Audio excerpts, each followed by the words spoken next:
In this video, I'm going to show you how I use Python 3 Jupyter Notebook to import Arcpy and doing analysis using Python in Jupyter Notebook outside of ArcGIS.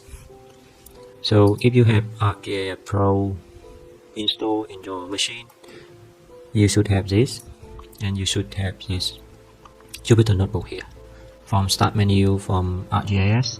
So I'm going to open that.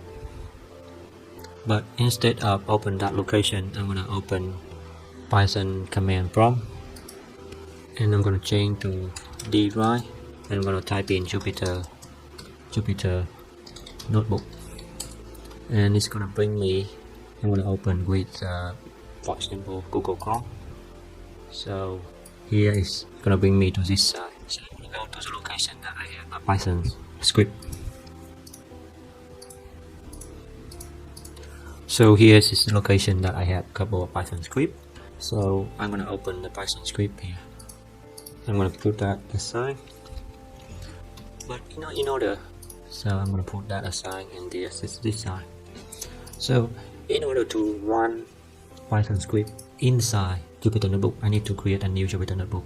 I'm going to just see here on the tab on the top right corner, click on New, click on Python 3, and in here I'm going to just copy the script here and paste in the cell here. And you see here that in the script you're going to import OS and print out the current working directory, import system and print out the Python version of the system, import Arcpy and print out the Arcpy workspace, and doing some analysis.